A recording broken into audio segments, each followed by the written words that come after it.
Hello students, आज का हमारा टॉपिक है रेट्रोवायरसेस। मैमेलियन सेल में जीन ट्रांसफ़र के लिए यूज़ किए जाने वाला मोस्ट इम्पॉर्टेंट वायरस वेक्टर होता है रेट्रोवायरस वेक्टर। ओके, और यहाँ पे हम पहले समझते हैं रेट्रोवायरस क्या चीज़ है और ये कैसे हमारे या किसी भी होस्ट की सेल में इंटीग्रेट होता है, और फिर हम जानेंगे रेट्रोवायरस वेक्टर कैसे हम डिज़ाइन करते हैं। ओके, तो लेट्स स्टार्ट। रेट्रोवायरसेस की बात करें तो ये क्या है? ये है सिंगल स्ट्रैंडेड पॉजिटिव आरएनए। ठीक है ना, ये क्या है? Single stranded positive RNA templates हैं, और इनमें हम देखें तो ये आपका डीएनए इंटरमीडिएट बनाने के लिए कैपेबल होते हैं। ठीक है, single stranded positive sense RNA है जो कि डीएनए टेम्पलेट बनाने के लिए कैपेबल है। ठीक है, और ये बिलोंग करते हैं रेट्रोविरिडी फैमिली से। ठीक, अगर हम देखें तो जेनेटिक मटेरियल जो होता है रेट्रोवायरस का, वो हमेशा किस फॉर्म में होगा? आरएनए मॉलिक्यूल्स के फॉर्म में होगा। ठीक, तो जैसे इसका स्ट्रक्चर ही देखें हम, तो ये एक single stranded positive sense RNA virus के फॉर्म में रहेगा।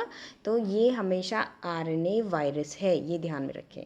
और पॉजिटिव सेंस आरएनए क्या होता है, इसे अभी समझते हैं हम। ओके, यहाँ पे हम देखें नेक्स्ट, तो ये रेट्रोवायरस जो है ये इन्फेक्ट करते हैं होस्ट के सेल को, और ये होस्ट के सेल को कुछ ऐसे इन्फेक्ट करते हैं कि अपना जो आरएनए है वो और साथ में कुछ और एंजाइम्स मिलके ये किसी भी होस्ट सेल में इंट्रोड्यूस हो जाते हैं। ओके, और जो आरएनए मॉलिक्यूल है रेट्रोवायरस का, वो प्रोड्यूस करता है एक डीएनए की कॉपी, और ये डीएनए की कॉपी में आपका क्या होता है? आरएनए और डीएनए हाइब्रिड के फॉर्म में रहते हैं। ठीक है ना, एक टेम्पलेट डीएनए की कॉपी में एक टेम्पलेट डीएनए का होगा और एक आरएनए का होगा। ठीक, तो ये किससे बन रहा है हाइब्रिड डीएनए? ये बन रहा है आरएनए मॉलिक्यूल से। ओके, तो थोड़ा सा समझते हैं ये कैसे बनते हैं। ठीक है, तो अभी हम देखते हैं पॉजिटिव सेंस स्ट्रैंड क्या है, या फिर पॉजिटिव सेंस आरएनए क्या चीज़ है। तो यहाँ पे हम एचआईवी में देखें तो ये भी एक रेट्रोवायरस का एग्जाम्पल है, और ये रेट्रोवायरस एचआईवी जो आपका क्या करेगा? सिंगल स्ट्रैंडेड आरएनए के फॉर्म में रहेगा, और ये रिवर्स ट्रांसक्रिप्शन जब करेगा तो फिर रिवर्स ट्रांसक्रिप्शन के बाद इसमें क्या होगा? डबल स्ट्रैंडेड डीएनए बनेगा एक। ठीक है ना, ये डबल स्ट्रैंडेड डीएनए क्या होगा? ये होगा कॉम्प्लीमेंट्री डीएनए। ठीक है ना, और double stranded DNA, complementary DNA ऐसा डीएनए होगा जिसमें एक स्ट्रैंड तो डीएनए टेम्पलेट का है और एक स्ट्रैंड आरएनए टेम्पलेट का होगा, यानी कि ये एग्जैक्टली क्या होगा? एक तरीके से हाइब्रिड होगा। ओके, अब हम देखें इसमें नेक्स्ट क्या है।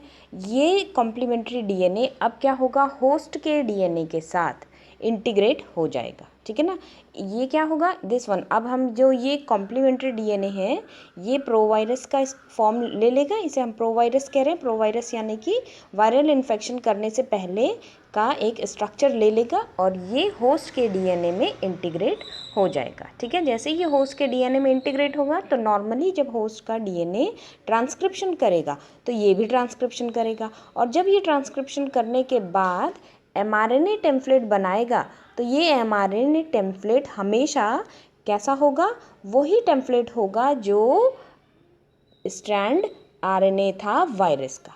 ठीक है ना, तो ये एमआरएनए क्या है? ये वही नया वायरस है जो पॉजिटिव स्ट्रैंड आरएनए की तरह बिहेव कर रहा था। तो ध्यान में रखेंगे, इसमें से डबल स्ट्रैंडेड डीएनए में जो बना था उसमें से वही एमआरएनए बना टेम्पलेट जो एचआईवी का स्ट्रैंड था। ठीक है ना, जो एचआईवी का स्ट्रैंड था। इस तरीके से जब एक आरएनए वायरस का ही स्ट्रैंड, आरएनए स्ट्रैंड नया एमआरएनए बनाता है होस्ट की बॉडी में, और वो ठीक उसके जैसा ही होता है, तो उसे हम पॉजिटिव स्ट्रैंड आरएनए कहते हैं। आप कलर भी देख रहे होंगे, सेम आरएनए है ये। ठीक है ना, ब्लू कलर का था, यहाँ पे भी है। तो नॉर्मली कलरफुल नहीं होते हैं आरएनए, लेकिन this one is an example of positive strand RNA. Okay,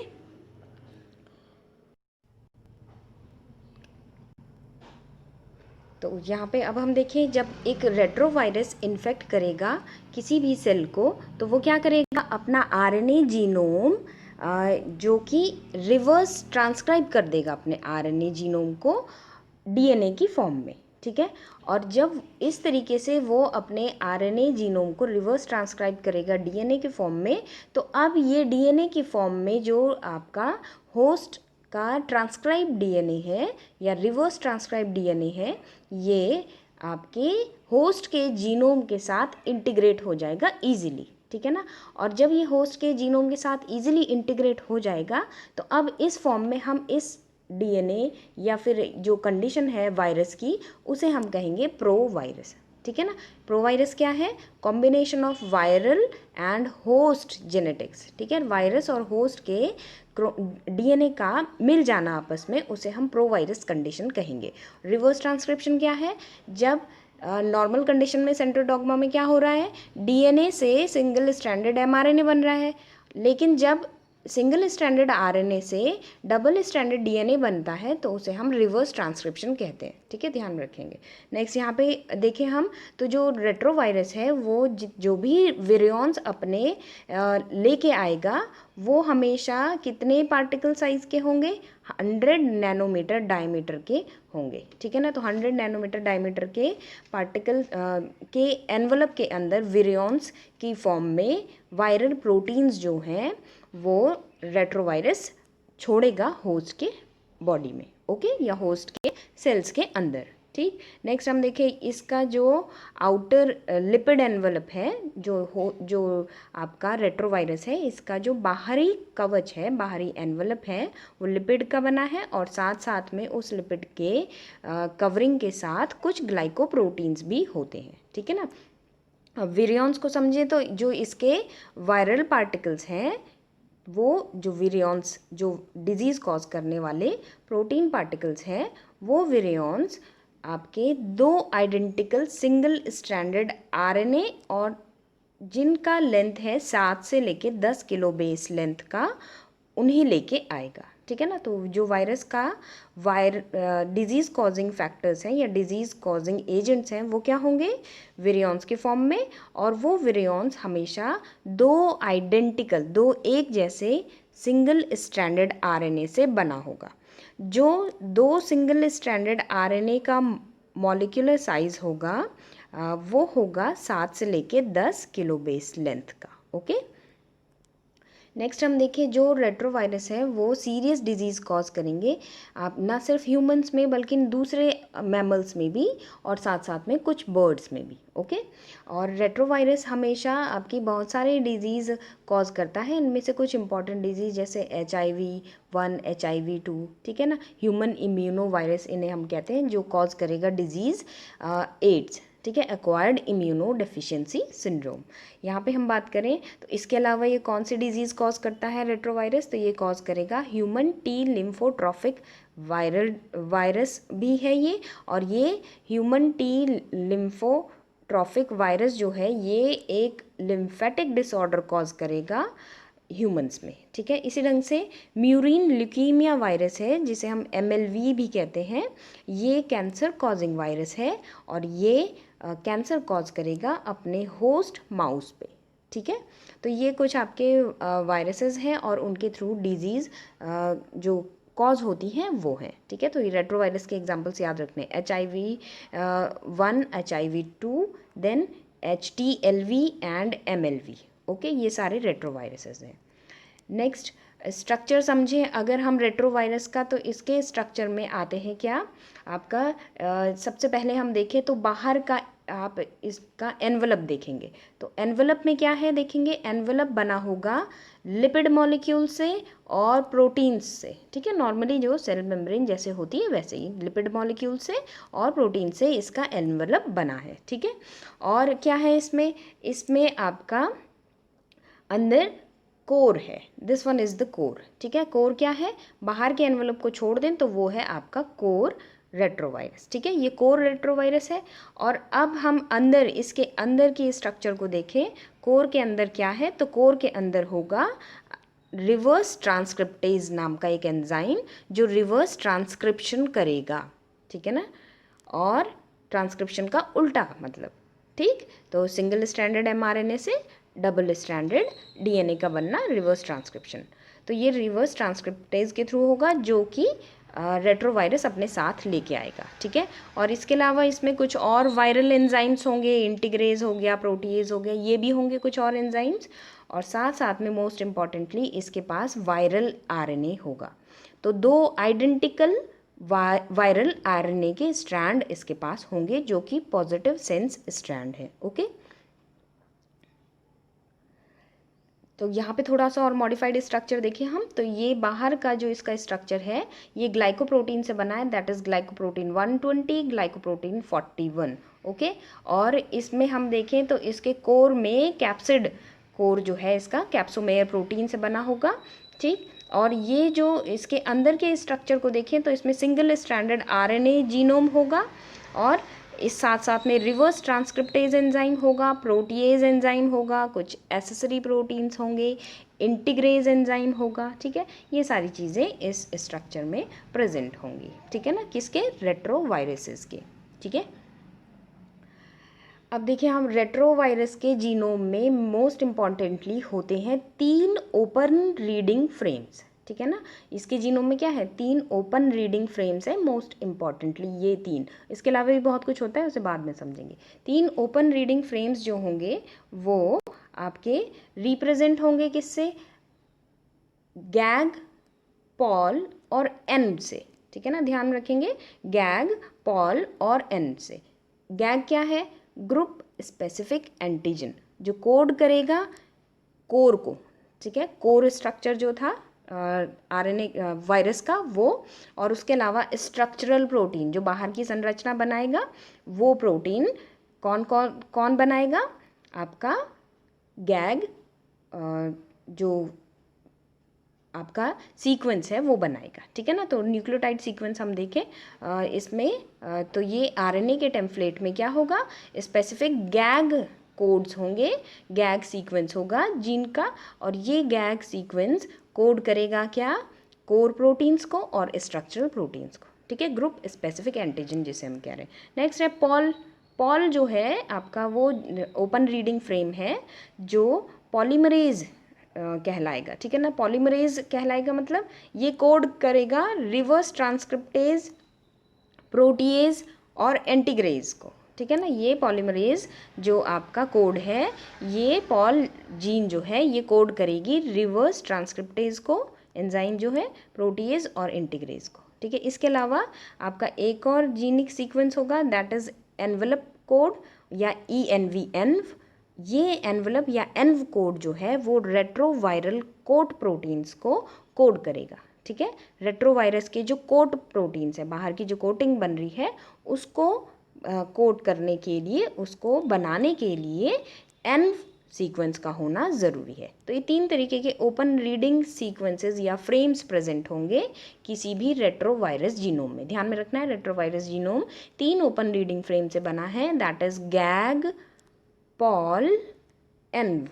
gag code करेगा आपके स्ट्रक्चर को, जो बाहर का स्ट्रक्चर है, जो कोर स्ट्रक्चर है, और जो भी स्ट्रक्चर प्रोटीन्स वायरस को चाहिए उन्हें कोड करेगा। पॉल कोड करेगा रिवर्स ट्रांसक्रिप्टेज, प्रोटीएज और इंटीग्रेज एंजाइम को, और एन्व कोड करेगा रेट्रोवायरल कोट प्रोटीन्स को, ओके। चलो नेक्स्ट, ये रेट्रोवायरस का जीनोम अगर हम देखें तो इसमें और भी बहुत सारे सीक्वेंस होते हैं। तो ये हम देखें, ये सिंगल स्ट्रैंडेड आरएनए है, इसमें है गैग, पॉल और एन्व सीक्वेंस, ठीक है, गैग, पॉल और एन्व सीक्वेंसेस ओपन रीडिंग फ्रेम्स। इसके अलावा इसमें क्या होंगे, कुछ यूनिक सीक्वेंसेस होंगे U3 और U5, ठीक है।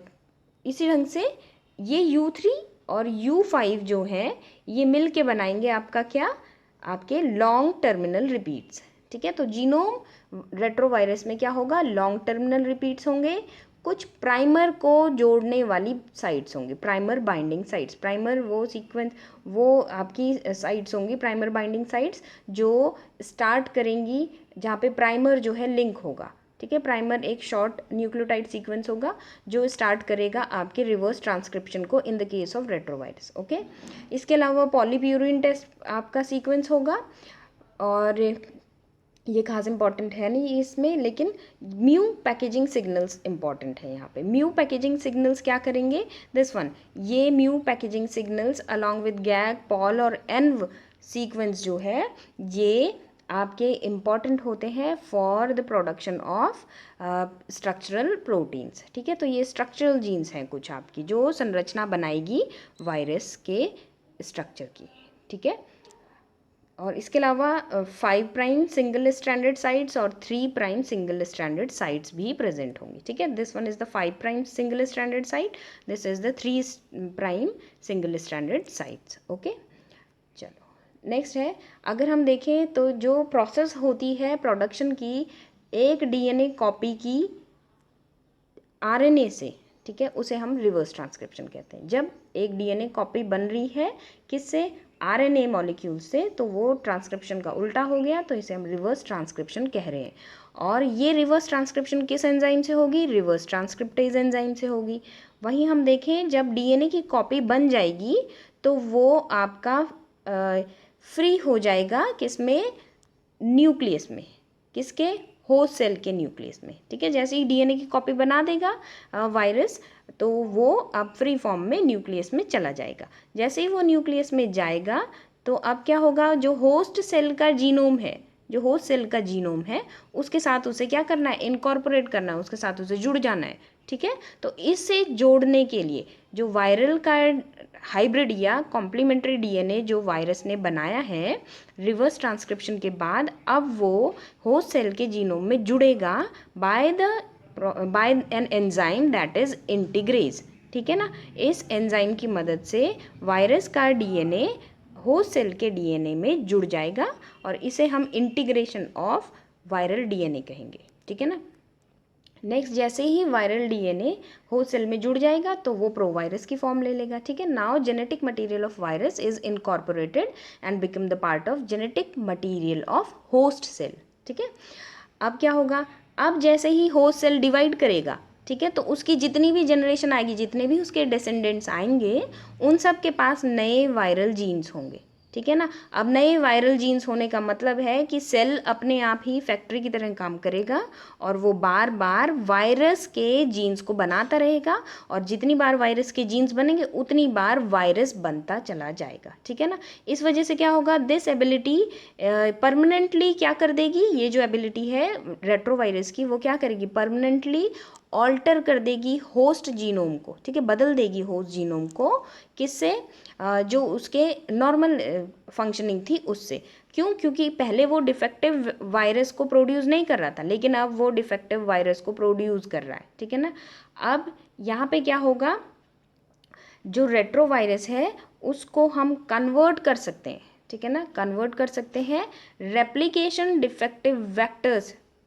ठीक है, can be converted into replication defective vectors की फॉर्म में हम इस रेट्रोवायरस को कन्वर्ट कर सकते हैं, वेक्टर बना सकते हैं मतलब इसे, ताकि ये आपके वायरल वेक्टर की फॉर्म में इजीली काम करे। तो यही एबिलिटी जो है कि एक बारी इसने सेल, किसी भी सेल को इन्फेक्ट कर दिया, उसके न्यूक्लियस में चला गया, तो अब उस सेल की जितनी भी जनरेशन आएंगी नेक्स्ट, वो खुद ब खुद अपने आप ही नई वायरल जीन्स को बनाती रहेंगी, और नया वायरल जीन बनेगा तो नए वायरल प्रोटीन्स भी बनेंगे, जिसके कारण नया वायरस खुद ब खुद एक सेल बनाता रहेगा। तो सेल एक फैक्ट्री की तरह काम कर रहा है और वायरस को खुद ही प्रोड्यूस कर रहा है होस्ट सेल। ठीक है, तो यही एबिलिटी को हम क्या करते हैं, यूज़ करते हैं for preparation of a vector. ठीक है ना,